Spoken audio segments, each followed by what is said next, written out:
Those behind me are alive with the sound of music, and not the Austrian Julie Andrews as a nun type of music. No, this is extremely British and written by a native son of this very area. Find out where we are in just a moment on Escape to the Country.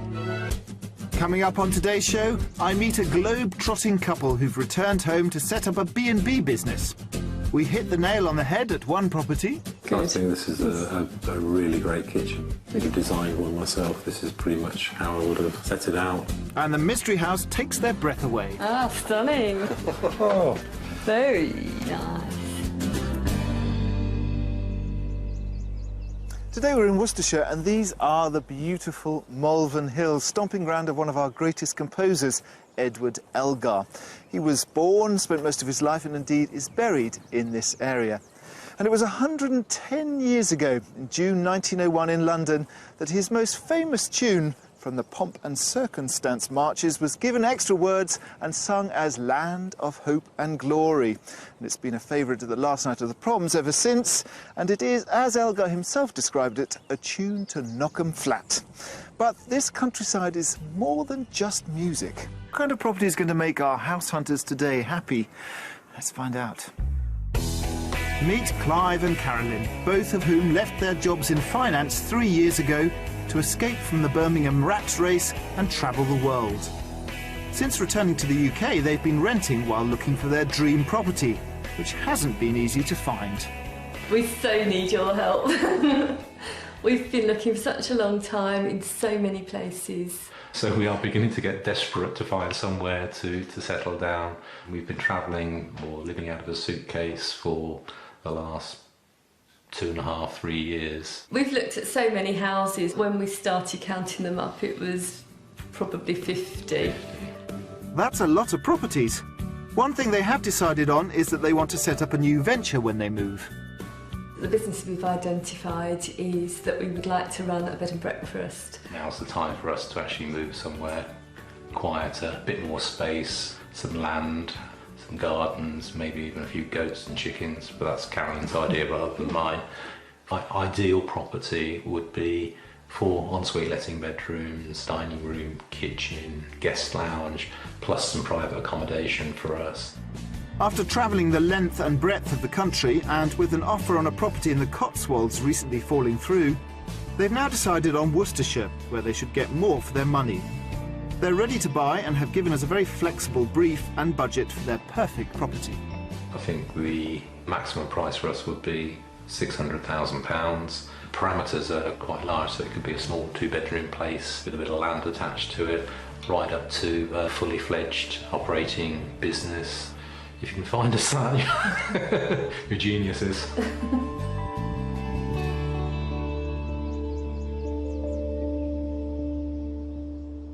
I'm slightly anxious that it took 2.5 years and over 50 property viewings for Carolyn and Clive to find that beautiful property they love so much and then lost in the Cotswolds.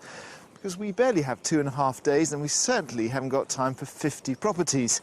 But I think the secret might be a slightly less haphazard search strategy. We're concentrating our search in the scenic Malvern Hills region of Worcestershire, a popular tourist centre, especially for walkers and cyclists. We've got some eye-catching properties for them to see, and as usual I'll be asking them to guess the price of each before I reveal it. And of course there's our mystery house, which could give them a very different perspective on the B&B business. Welcome to Worcestershire. Thank you. I think this is probably the only county in the whole of the UK that you haven't scoured for a property, is that right? Just about, yes. So you want to be running a B&B. Is this the first time you've done something like this? It is, yes. We've stayed in literally hundreds of them, but on our travels around the world, but yeah, it's the first time we've actually... You mentioned that you'd like to do some animal husbandry. I'd like to try. Excellent. Well, it's a beautiful part of the country. I can't believe you haven't looked here already. So let's go and find you your dream house. Good, thank you. Great.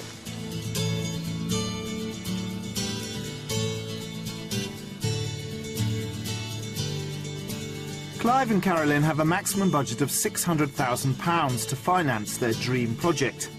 They want 4 bedrooms to use as B&B lets, either ready-made or with space to renovate, a guest dining room and lounge, private accommodation, a kitchen big enough to cook those B&B breakfasts, and some outdoor space for growing vegetables.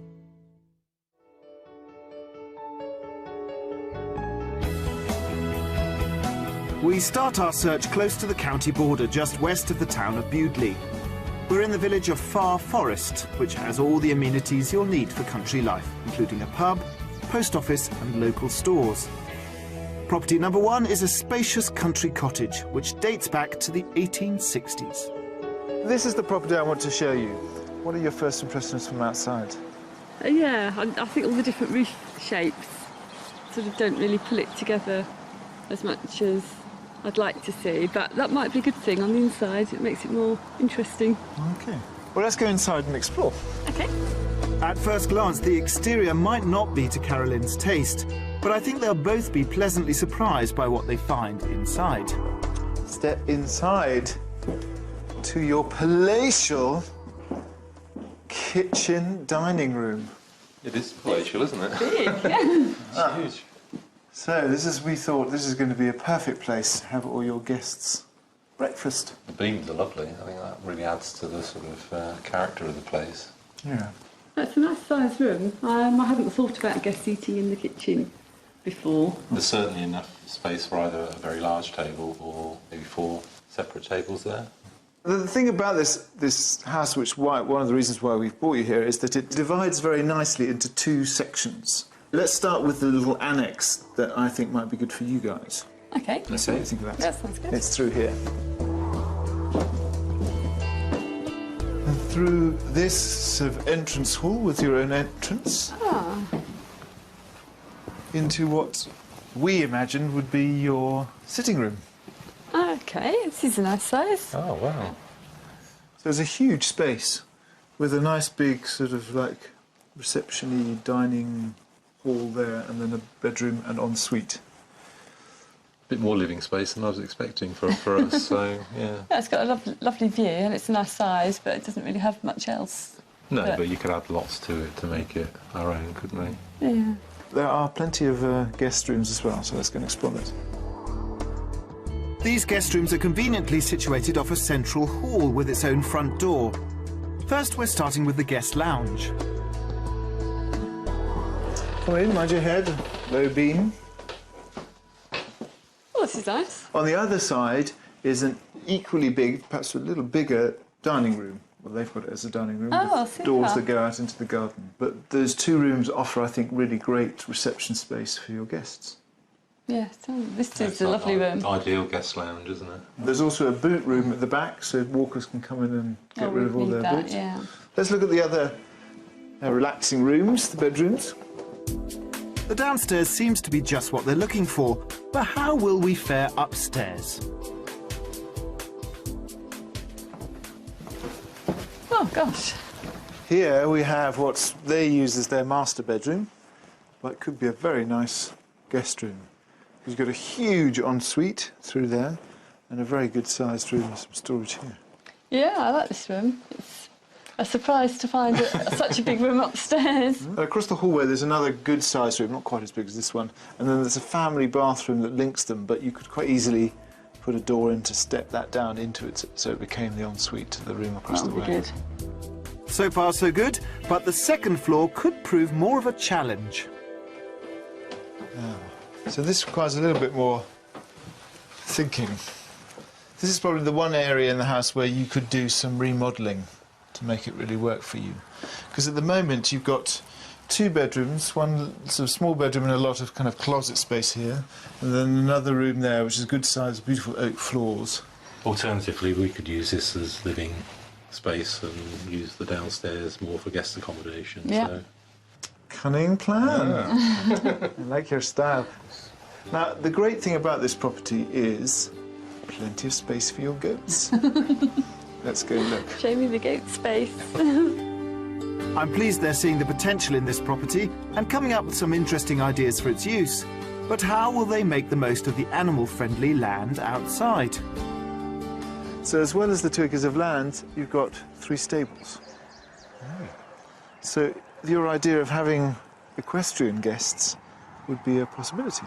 Yeah. Yeah, I like the layout of the land as I see it at the moment, but the road noise is a bit of a problem for me. It kind of reassures me a little bit in that I thought we were in the middle of nowhere. But if people can get here on a reasonable road, then that's a good thing from a business point of view. So what's a problem to Clive is a plus for Carolyn. But can they agree on the price? How much do you think it's on the market for? I would hazard a guess at somewhere around the 500,000 mark. I was going to say that, but I think, no, perhaps a bit higher. 525. Well, it's actually on a bit higher still. It's on the market at 545. Right. Okay. I think that's a little bit pricey in terms of the total outlay that we would have to make to sort of get it configured for a bed and breakfast. So our first house is more than they expected at £545,000. But this property could work well for their new business with its 4 bedrooms, good-sized reception rooms for B&B guests with a separate entrance, 2 acres of land with stables for horse lovers, and spacious private accommodation for them. Pull the door to, and we're off to the next one. Lovely.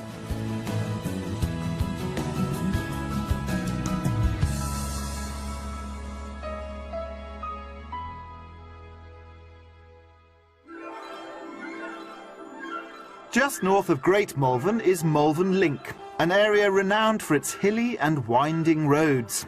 It's also home to a long-standing local business, the Morgan Motor Company, who've been hand-building cars for over 100 years. I've come to meet Charles Morgan, whose pioneering grandfather founded his car business here. Morning. Thanks for meeting us. Very good. Yep. So this is what I associate with more. I think about there being a lot of wood in it.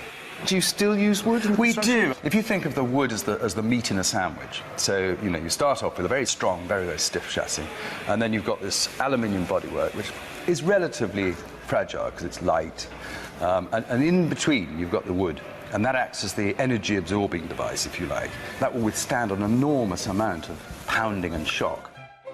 The wood used in the car is English ash, all from sustainable sources. Working the wood here is John Garbett, who's been at the factory for an impressive 47 years. So this is the wooden part of the classic? Yes. And you make this by hand? You've done all this together? It's all put together by hand.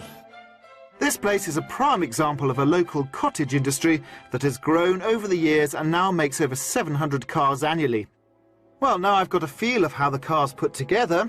Let's see how it handles on the open road.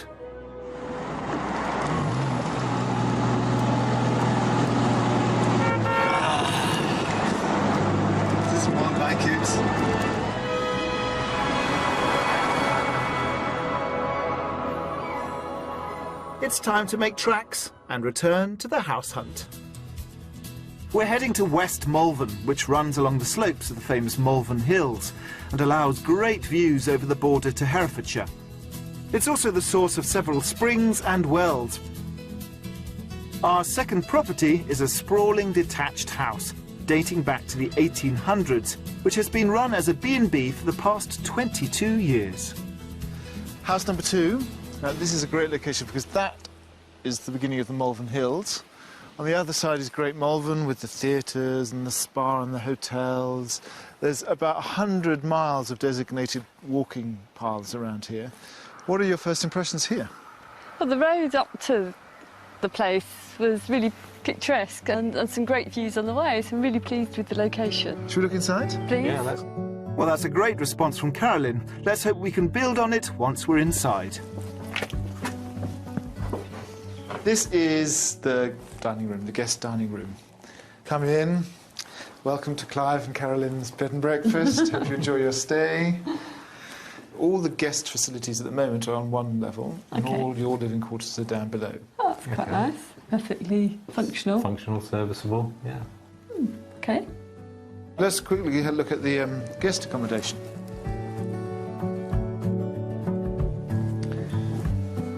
On this floor there are 3 bedrooms with ensuite. all good size. This is actually a little lounge area, and then there's a bedroom through there. And then the ensuite there, so it's a sort of little suite of rooms. Yeah, it's great. So far, so good. Yeah, they seem a decent size. Lots of greenery. Yeah. I think throughout you would probably, having got to know you a bit, you would probably want to smarten it up.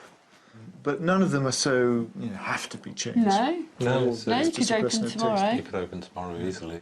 And then all your accommodation is downstairs. I'm really glad they're seeing the advantages this property offers as an up-and-running B&B, and I've got a feeling the kitchen might well put a smile on their face. Down we come into your realm, The kitchen. into the kitchen. Oh, great size. Oh, it's a nice kitchen. I like that. So actually it's two kitchens. You've got a gigantic galley utility room through there. That's Yeah, I quite good. think this is a really great kitchen, I really do. I could have designed one myself. This is pretty much how I would have set it out. So the kitchen has really hit the mark. Now let's see if they find their private accommodation as impressive.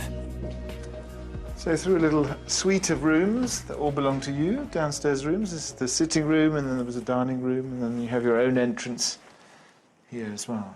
That's more space than More we space, yeah. expected. Yeah. Yeah, it's a good sized space. So much more than we were hoping for. So again, it's one level living for you. You have a master bedroom with a nice ensuite. But private quarters aren't the only accommodation on the ground floor. There's a hidden bonus which could really help their business. There's a separate entrance and a fully equipped room for a disabled person, including a lift to go down the steps, Gosh. a winch to get you from bed to the bathroom, fully functional disabled bathroom. Ah, that's really good news. That is. Fantastic. So we offer you lots in terms of the business. One of the things you may have to sacrifice are your goats. I don't mean literally sacrifice.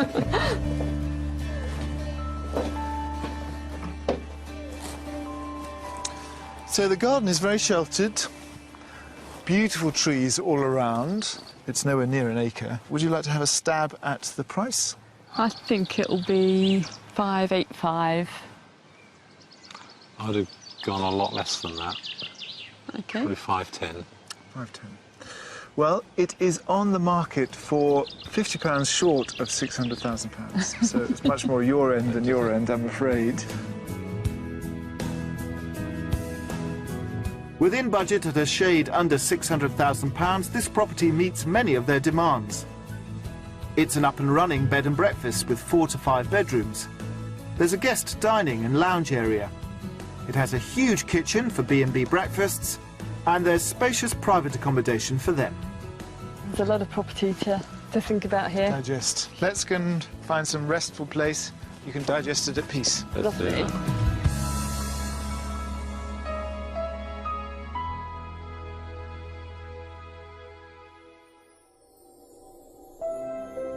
As evening falls on the Malvern Hills, the first day of our property search comes to an end.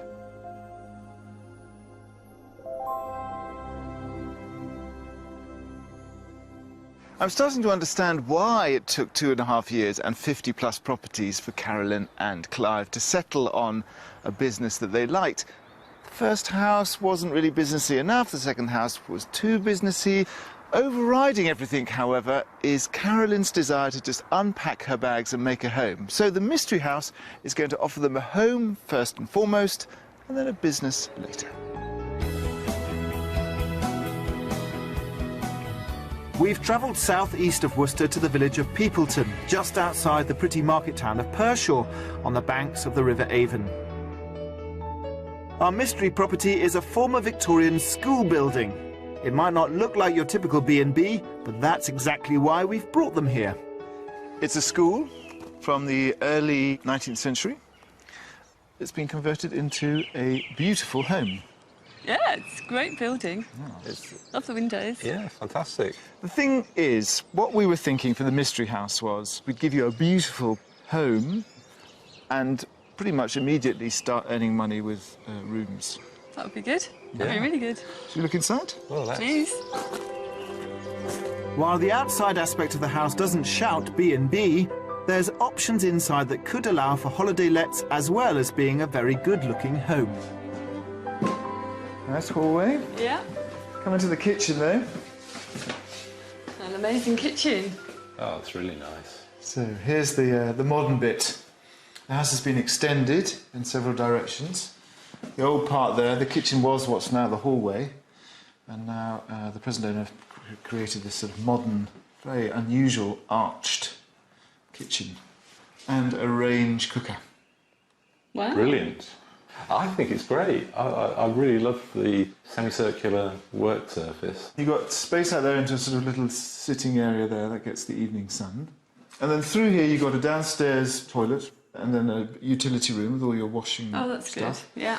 And then a sitting room through there which we are envisaging as your sort of snug. Okay. So this will be your domain. Private part. It's very quirky, the house. It's been done to a very high finish. You really wouldn't need to do anything. You could move in That's tomorrow. important to us, actually, is the finishing. Yeah. So good?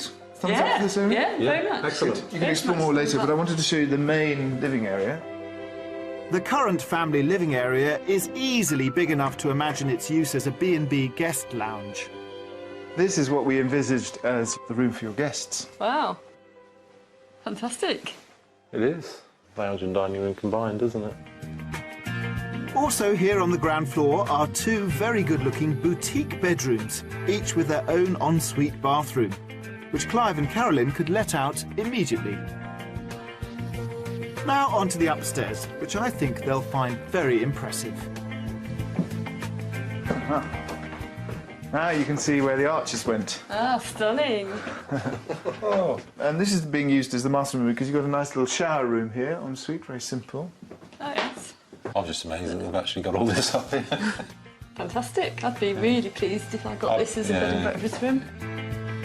There's also potential for more guest space in the other two bedrooms, both of which come with beautifully crafted built-in storage and share the use of the family bathroom. Now, either you can just rest easy with your 3 luxury guest rooms, or you could split the bathroom in 2. Yeah, that's an idea. And make each one an ensuite. Or you could just have one as your room and another one as a guest room. Oh, that's really interesting. Yeah. 3 to 5 was our 3 to 5 ideal. was our target. They're definitely feeling positive about this property and seeing all its possibilities. I'm hoping the limited garden area won't be a major drawback. Now, inside is picture perfect, but outside, not much space. Okay. Thoughts about that?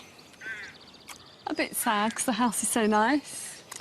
Yeah, it's a little bit disappointing, but still worth thinking about, I think. Yeah. It's certainly a lovely house. I think if we'd designed the place, we'd have probably done it just like that. Yeah, very similar. Yeah, Yes. yeah. So, in order to think straight about this house, you need to know the price. So, what do you think its market value is? It's really hard, but I think I'm going to go for 615. I think a little bit less than that. I would say 575. Well, we are in a much more expensive area because we're in commuter belt for Birmingham and close to the Cotswolds. But actually, Clive, you are exactly right. Wow! £575,000. That doesn't happen often, does it? Yeah. So, well within their budget at £575,000, this property meets nearly every demand that Clive and Carolyn threw at us. 3 ready-to-go guest rooms with the potential for 2 more. It has attractive private accommodation, and there's a huge modern kitchen. Time to think about everything and make some decisions. Okay.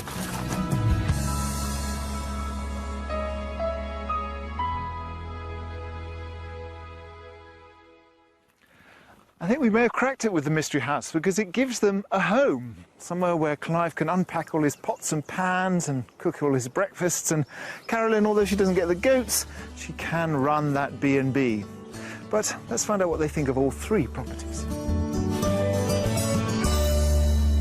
So a moment to collect ourselves and think about the 3 properties we've seen. So spinning back to yesterday when we looked at that first property, what are your thoughts about that now in retrospect?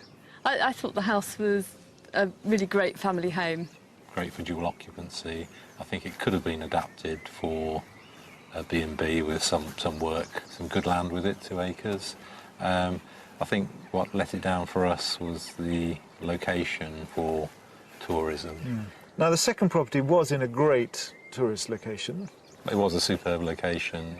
I got quite excited by the amount of space inside the property, and it was only afterwards when I started thinking more about how we would use that, it became more difficult to see.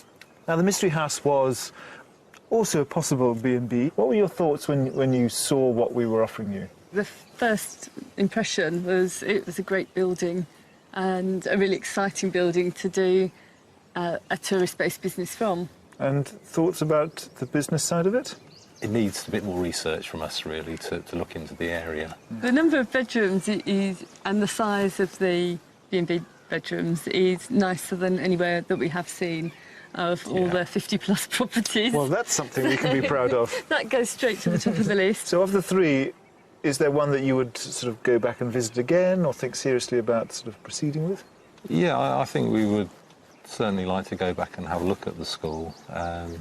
I think it's the sort of place that, had we come across an old school that needed renovation, we would have probably done it in a very, very similar way. So I really do hope that you make something work, because you've really got the commitment and the vision, and I hope that Worcestershire is the place that you find somewhere. So thank you very much. And thank you for all your help. Oh, not at all. It's been a pleasure. Thank you. Thank goodness for the Mystery House. I thought we had lost them halfway through the show today, but strangely, in the end, it was Clive's nesting instinct, his desire for a comfy country lifestyle, that I think won out over Carolyn's more acute business sense, although time will tell. And if you've enjoyed our property frolics here in the British countryside, then do join us next time for more Escape to the Country. Clive and Carolyn have done some research and decided that Worcestershire is not the county for them after all. They've now turned their attention to Wales. Let's hope they finally find what they're looking for there. If you want to escape to the country in Wales, Northern Ireland, England, Scotland, or even further afield to the continent and need our help, please apply online at bbc.co.uk/be-on-a-show.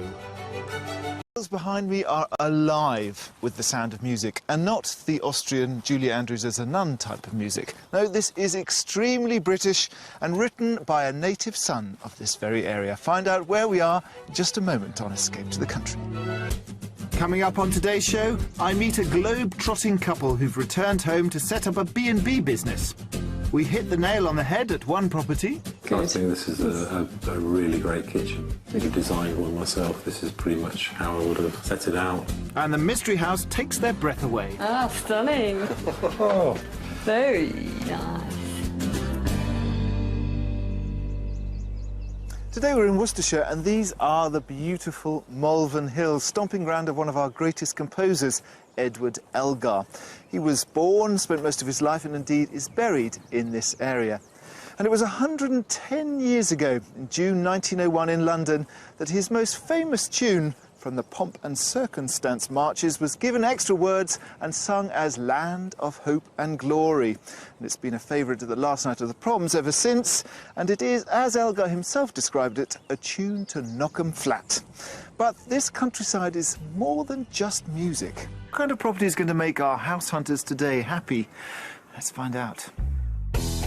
Meet Clive and Carolyn, both of whom left their jobs in finance 3 years ago to escape from the Birmingham rat race and travel the world.